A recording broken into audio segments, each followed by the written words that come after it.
buckle up. I never need to sleep again. And she said that like she had said that a million times. It's being written about everywhere. Fortune, Forbes, Inc., Entrepreneur, Fast Company. The Harvard Business Review did an entire issue on work-life balance. And I don't agree with anything that is being written on this topic today. What are we expressing about our situation in our lives when we use the word burnout? This is what I think we're really saying. Man, I've been working so hard for the past 2 or 3 years. It's not that you stop working when you're burned out. Man, I'm working so hard. Just nothing seems to be getting any better. It's the absence of the excitement that comes from improvement. So if we understand the real feeling of burnout, I actually don't believe it's a bad feeling.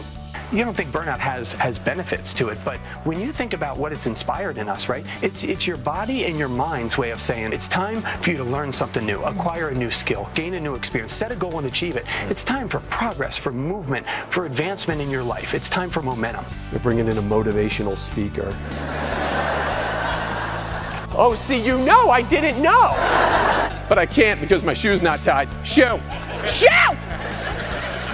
How's that for a goal, go boy? And you're like, oh, God. Adrenaline, endorphins, oh!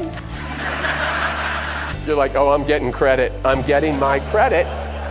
You won't even get a thank you note. See, if you are somebody that makes the people around you better at what they do because you exist, you've just doubled and tripled the value of what you bring to work. And you can't be happy for other people, root them on, take their talents, gifts, skills, and abilities, and get them to shine at the highest levels when all you're doing is competing against them every day. See, the first job we all have when it comes to leadership is to lead ourselves. It is the most overlooked core competency of leadership. And then we root people on in our relationships. When we root people on, do you know what gets built? Trust. When your confidence that I got your back, that I'm rooting you on is there, do you know what we now can do? We can face the customer and not worry about our back. And now we can work on the quality of what we do, listen to the customer, go back and work on what the customer needs from us where we need to get better. We can work on the speed with which we work. How do we save the customer more and more time? And how do we reduce our costs so that we're the best value in the marketplace for the money the customer is paying us? That's leadership. The more your business spends on that third circle, quality, speed, and reducing costs and creating value, the more you're leading your organization. And it's a challenge we all have, and I believe it starts with the core competency of leading ourselves first. I've had the opportunity to hear Steve speak 3 different times, and every single time I walk away with great ideas, a lot of energy, and things that I want to apply to both my personal and my professional life. I think Steve's presentation was very eye-opening. I think it helped me realize a lot of things that I don't do on a daily basis that I probably should do that would help increase my productivity. As COO, it's always difficult to get the whole operations team to be on the same page as relates to innovation and learning and time management. Steve does a great job, and everybody came away learning some great tips and tools on how to do that effectively. The thing about Steve is it's not just you're learning life lessons. I mean, you're really learning life lessons.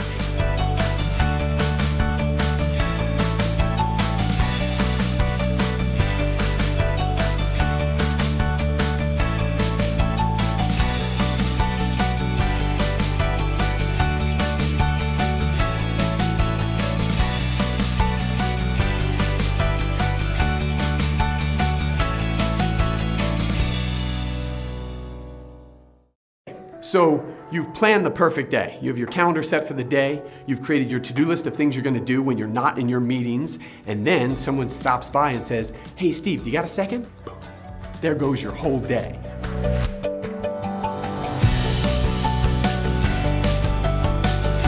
Reading some of these answers because they really are inspirational.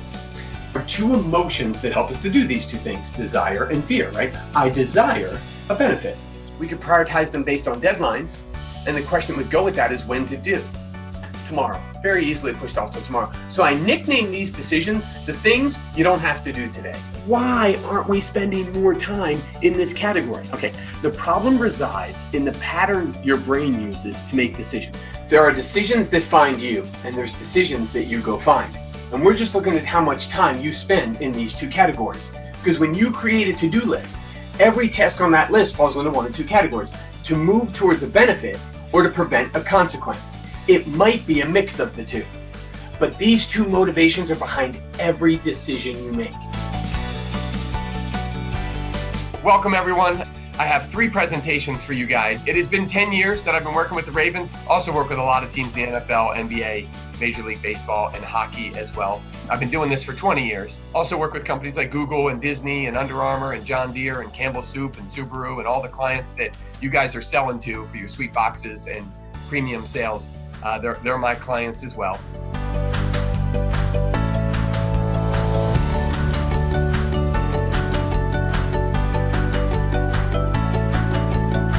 Please welcome my brother from another mother, Steve McClatchy. So help me welcome Steve McClatchy to the stage. Steve McClatchy. Great job. Great job. Thank you so much.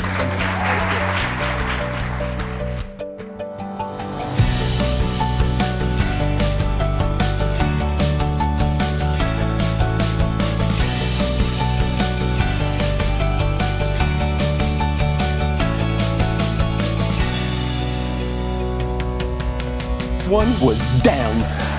We're even. Oh no, you did it! Deadline, consequences, fear, adrenaline, painkillers, woo! Energy to do the task. The problem with that pattern is it deletes everything in your life that doesn't have a deadline and consequences. See, it only works if the task has a deadline and a consequence that will scare you enough to release adrenaline. So what decisions get deleted from your business and your life when you procrastinate? The benefits, the gain decisions, the things that restore balance, the things that produce all the results. Because of this device, you can be busy all the time. Every second you're not asleep, you can be working or busy.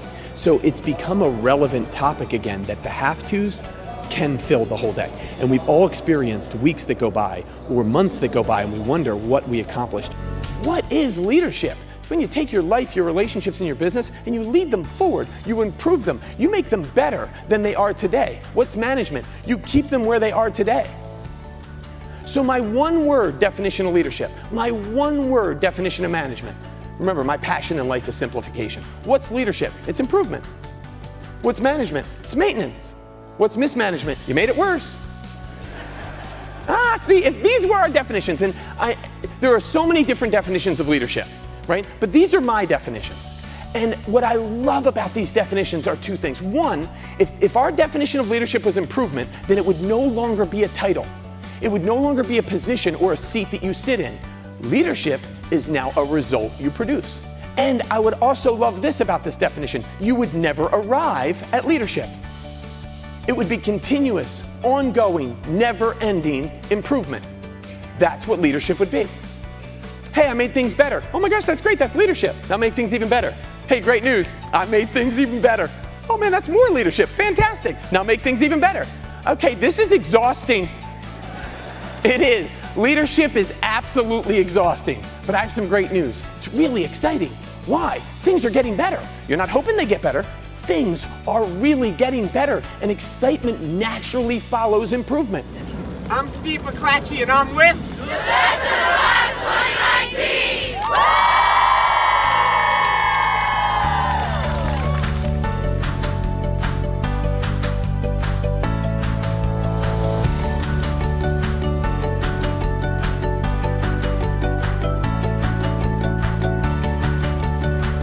2019! Why do children have more time than you?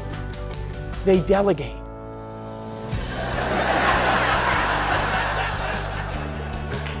Yeah. You want to get better at delegation? Watch a child. They don't even think about it. They're like, hey, I'm getting hungry. I'm hungry right now. What are you going to do about it? If you put food in front of me, I might eat it this time.